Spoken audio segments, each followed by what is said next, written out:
को झुका के देख, फिक्र आलम न कोई गम होगा तुझे खुदा की कसम। थोड़ी सी देर के लिए सजदे में जाके दे, सजदे में जाके दे।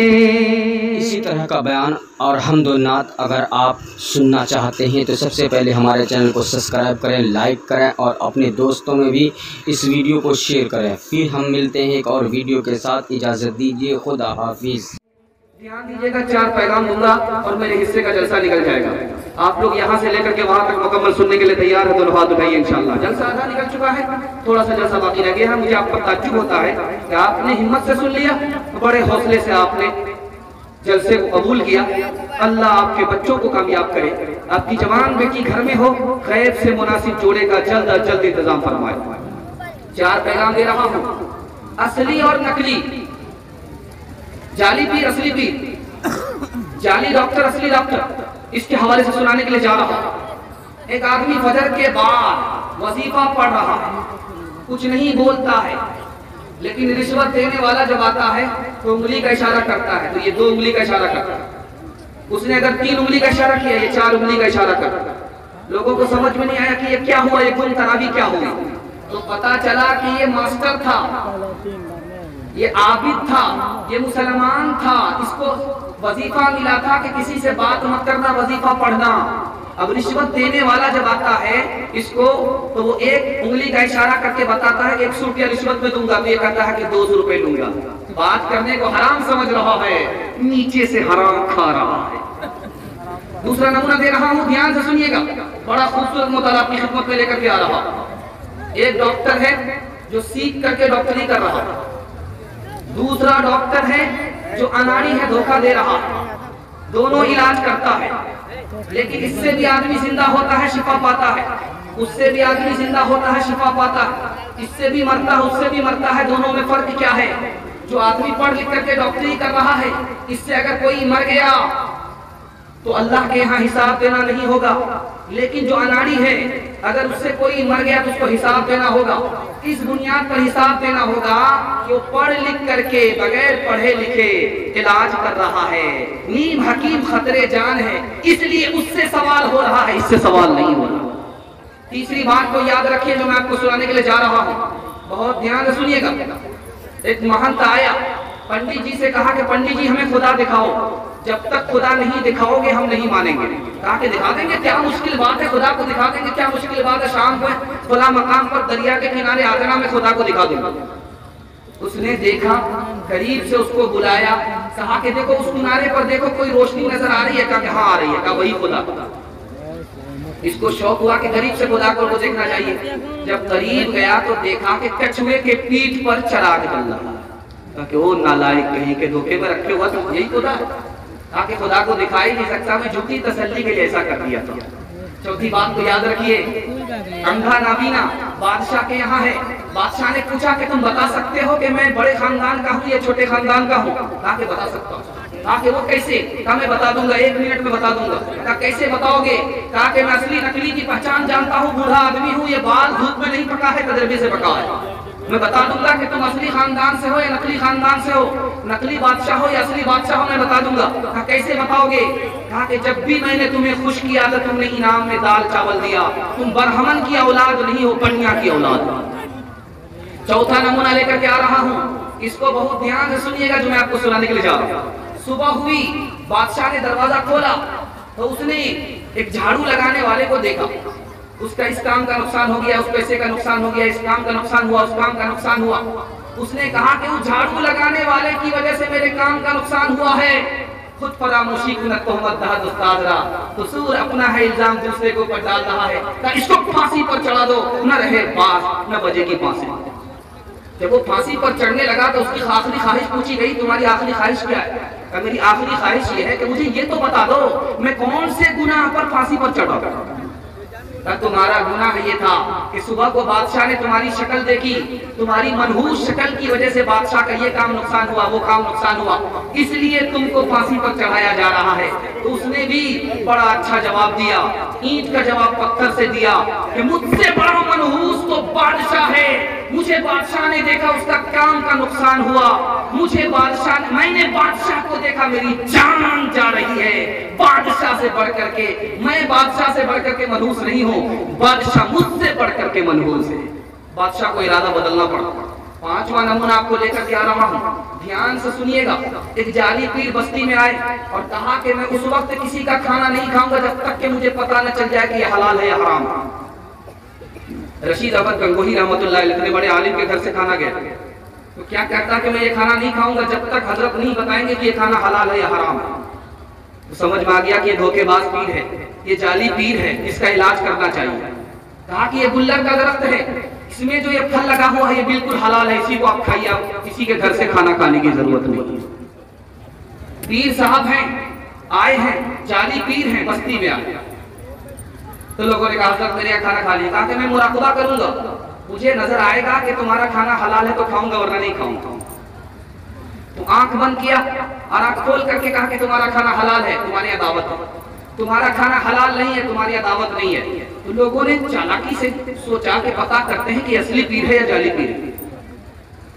सूदखोर के यहाँ से पैसा लेकर के लोग आए और सामने उसको ला करके कहा कि हजरत इसकी दावत कबूल कर लीजिए। तो आंख बंद करके खोला और कहा कि बस साहब क्या खाना है, पूरा नूर ही नूर है, हलाल ही हलाल है, दावत पक्की। जब खाना खा लिए तो लोगों ने कहा हुजूर फिर मुराकबा कीजिए, आंख बंद करके देखिए कि हलाल ही था या हराम था। अरे बिल्कुल हलाल था। लोगों ने जूता निकाल करके मारना शुरू किया, नालायक कहीं का, सूद के पैसे को हलाल बता रहा। मुरीद आया दौड़ा दौड़ा और अपने पीर से कह रहा मैंने ख्वाब देखा। ख्वाब क्या देखा है? कि तुम्हारे हाथ में शहद है, मेरे हाथ में गोबर है। पीर साहब से कहा कि मैंने ख्वाब ये देखा है कि मैं आपका मुरीद हूँ, मेरे हाथ में गोबर है और तुम मेरे पीर हो, तुम्हारे हाथ में शहद है। तो पीर साहब ने कहा कि बिल्कुल मतलब सही है, तुम दुनियादार हो इसलिए तुम्हारे हाथ में गोबर है, मैं दीनदार हूँ इसलिए मेरे हाथ में शहद है। कहा हुजूर मेरा ख्वाब अभी मुकम्मल नहीं हुआ, इससे आगे भी है। मैंने आगे ये देखा है कि मैं तुम्हारे हाथ को चाट रहा हूँ और तुम मेरे हाथ को चाट। आखिरी मिसाल पर पैगाम को खत्म कर रहा हूँ, कोई भी आ जाए आंख बंद करके उसके मोतकिद मत हो जाइए। पता कीजिए कि असली है या जाली है, क्योंकि आप जिसके साथ जाएंगे अगर वो नेक होगा तो आपको नेक बनाएगा, अगर वो गुमराह होगा तो आपको भी गुमराह कर देगा। बस्ती में आए पीर साहब, औरत को पता करना था कि असली पीर है या जाली पीर है। पूछा कि तुम असली पीर हो या जाली पीर हो?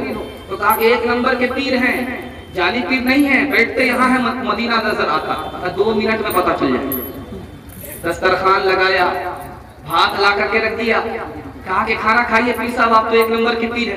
कहा कि बेवकूफ बदतमीज औरत कहीं की, रुखा सूखा ला करके दिया, खाया कैसे जाएगा? कहा कि आप 2 नंबर के पीर हो, बैठे बैठे मदीना नजर आता है, भात में तरकारी छिपी हुई है, नजर नहीं आ रहा है। जाली पीर आया बस्ती में, औरत को मालूम करना था कि असली है या जाली है।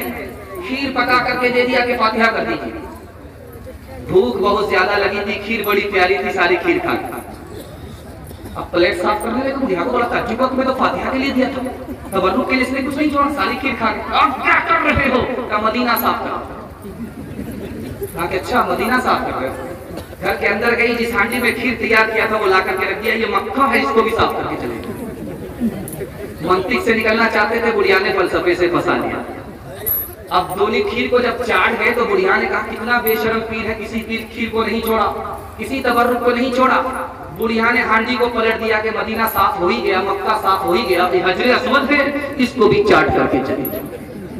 मिले जो दूध में चावल उसी को खीर कहते हैं, मिले जो दूध में चावल, मिले जो दूध में चावल उसी को खीर कहते हैं। जो सारी खीर खा जाए, जो सारी खीर खा जाए उसी को पीर कहते हैं। जो सारी खीर खा जाए उसी को पीर कहते हैं। ज़मीर मशरिक़ है ताजराना, ज़मीर मग़रिब है राहिबाना, ज़मीर मग़रिब है ताजराना, ज़मीर मशरिक़ है राहिबाना, वहाँ दिगर गो है लहज़ा लहज़ा, यहाँ बदलता नहीं ज़माना। किनारे दरिया ख़िज़र ने मुझसे कहा बअंदाज़े महरमाना, सिकंदरी हो कलंदरी हो ये सब तरीक़े हैं साहिराना। खबर नहीं क्या रहे नाम इसका, खुदा फरेबी के खुद फरेबी, खुदा फरेबी के खुद फरेबी। अमल से फारिग हुआ मुसलमान, बना के तकदीर का बहाना। ध्यान दीजिएगा तेजी के साथ। दूसरा नमूना आ रहा आपकी खिदमत में, इंशाअल्लाह गौस का दामन नहीं छोड़ेंगे। हाथ उठा दीजिए इंशाअल्लाह। ये देखिए पहले पकड़ेंगे तब ना छोड़ेंगे, पकड़े कहाँ है कि नहीं छोड़ेंगे। ध्यान दीजिएगा, बहुत खूबसूरत मुताला आपकी खिदमत में लेकर के आ रहा हूँ, इसको ध्यान से सुनिएगा। बहुत प्यारा मुताला, इस पूरे जलसे का खुलासा जो मैं आपके सामने लेकर के आ रहा हूँ, इसको ध्यान से सुनिए। एक आदमी का पैसा गुम हो गया, वो आया झाड़ फूक करने वाले के पास कि मेरा पैसा रखा हुआ था, चांदी का सिक्का थैला, कहाँ गुम हो गया है पता नहीं है, जरा बता दीजिए। कहा बिल्कुल आसान है। इमाम अबू हनीफा रहमतुल्लाह अलैह ने कहा कि पता चल जाएगा, 2 मिनट में पता चल जाएगा। वजू करके मस्जिद में नमाज पढ़ने के लिए खड़े हो जाओ, जब तक याद ना हो तब तक नमाज पढ़ते रहना, तुमको पता चल जाएगा। वजू करके जैसे ही आया, एक रकात पढ़ते थे, जैसे ही दूसरी रकात में खड़ा हुआ फौरन याद आ गया। सलाम फिर करके जो गया तो देखा वो सिक्का मिल गया। अब दौड़ा दौड़ा आया कि वाह साहब आपने क्या वजीफा बता दिया। दूसरी रकात ही में पता चल गया कि अल्लाह के बंदे तुम्हें शैतान ने बुलाया था, शैतान ने तुम्हें याद दिलाया ताकि तुम बाकी नमाज ना पढ़ सको। शैतान कब चाहता है कि खुदा का बंदा खुदा की बंदगी में झुक जाए। दूसरी बात को याद रखिएगा जो मैं आपको सुनाने के लिए जा रहा हूँ, इसको बहुत ध्यान से सुनिएगा जो मैं आपको सुनाने के लिए जा रहा हूँ। मालिक और नौकर दोनों बाजार आए, मस्जिद में अजान हुई तो नौकर कहता है मालिक से, हुजूर मुझको इजाजत दीजिए मैं नमाज पढ़ करके आता हूं। मालिक मगरूर खड़ा ही रहा, अल्लाह के आगे झुकने के लिए नहीं गया। नौकर झुक गया अल्लाह के आगे। अब ये इंतजार कर रहा है, इंतजार मौत से भी ज्यादा सख्त होता है। ये आवाज देता है कहाँ मर गया, सब नमाजी नमाज पढ़ करके निकल गए तो अंदर ही है। वो कहता है कि मुझे अंदर से आने नहीं देता। कौन आने नहीं देता? जो तुम्हें अंदर से जो बाहर से तुम्हें अंदर आने नहीं देता, वही मुझे अंदर से बाहर जाने नहीं देता। तीसरा नमूना देने के लिए जा रहा हूँ, ध्यान से सुनिएगा। बहुत खूबसूरत मुताला आपकी खिदमत में लेकर के आ रहा हूँ। शागिर्द उस्ताद के पास आया, खाना ही खाना खा रहा है। एक अकेला शागिर्द 5 आदमी का खाना खा गया। दूसरा काम यह किया कि सोया तो सोता ही रह गया, तहज्जुद की नमाज नहीं पढ़ी, और उसके बाद जब फजर की नमाज पढ़ी तो वजू नहीं किया। उस्ताद की बेटी देख रही थी कि आपने इतनी तारीफ की आपने शागिर्दी की कि अल्लाह का वली है, वली होता तो इतना खाना कैसे खाया। एक आदमी 5 आदमी के बराबर खाना खा लिया, और अगर वली होता तो तहज्जुद की नमाज पढ़ता। तहज्जुद की नमाज तो इसने पढ़ी नहीं। अगर वली होता तो वजू करके फजर की नमाज पढ़ता, वजू तो नहीं किया। तो उस्ताद ने शागिर्द से पूछा कि बात क्या है, तुमने ज्यादा खाना खाया, ओवर खाना खाया, और तुमने तहज्जुद की नमाज भी नहीं पढ़ी और फजर की नमाज के लिए वजू नहीं किया। तो शागिर्द का जवाब सुनिए, खाना हलाल था इसलिए ज्यादा खाया, और रात में नींद ही नहीं आई, मसले मसाइल निकालने में लग गया। 70 मसाइल निकाले, तहज्जुद का मौका नहीं मिला और वजू टूटा ही नहीं, इसलिए ईशा के वजू से फजर की नमाज पढ़ी। आखिरी मिसाल पर पैगाम को खत्म कर रहा हूं। आखिरी पैगाम, आखिरी मिसाल पर पैगाम को खत्म कर रहा हूं। इंशाअल्लाह जो खुदा का नहीं होता वो किसी का नहीं होता, जो खुदा का हो गया सारी खुदाई उसके हिस्से में आ जाती है। इंशाअल्लाह खुदा को खुश करेंगे, हाथ उठाइए इंशाअल्लाह। बुढ़ापे में तौबा करेंगे, हाथ उठाइए इंशाअल्लाह। ध्यान रखिएगा, ध्यान रखिएगा जो आखिरी नमूना आपको सुनाने के लिए जा रहा हूं। खान साहब पास हो रहे थे, एक आदमी को देखा गैर मुस्लिम को किबले की तरफ पेशाब कर रहा। खान साहब ने कहा ओ सुअर का बच्चा, तू मेरे किबले की तरफ पेशाब कर रहा है, तेरी जान मार डालेगा। वो हाथ जोड़ करके खड़ा होकर कि आइंदा हुजूर पेशाब नहीं करेंगे। अगले दिन देखा कि यही खान साहब किबले की तरफ पेशाब कर। जब ये फारिग हुआ तो कहा कि खान साहब कल तो मेरी जान ले रहे थे, आज तुम किबले की तरफ खुद पेशाब कर रहे हो। तो खान साहब ने कहा किबला तेरे बाप का है कि मेरे बाप का? कल्बे सुकूने सुकूने कल्ब की दौलत कहाँ दुनिया फानी में, बस एक गफलत सी हो जाती है और वो भी जवानी में। सुकूने कल्ब की दौलत कहाँ दुनिया फानी में, बस गफलत सी हो जाती है और वो भी जवानी में। तेरी पाकीज़ा सूरत कर रही है हुस्न ज़न पैदा, मगर आँखों की मस्ती डालती है बदगुमानी में, मगर आँखों की मस्ती डालती है बदगुमानी में, मगर आँखों की मस्ती डालती है बदगुमानी में। अजल की नींद आ जाती है आखिर सुनने वालों को, अजल की नींद आ जाती है आखिर सुनने वालों को। कयामत का असर पाता हूँ दुनिया की कहानी में, कयामत का असर पाता हूँ दुनिया की कहानी में।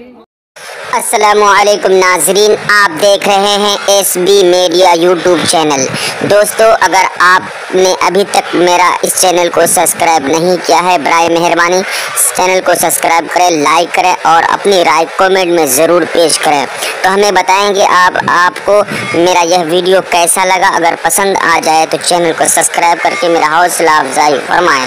मिलते हैं अगले वीडियो में। खुदा हाफिज़।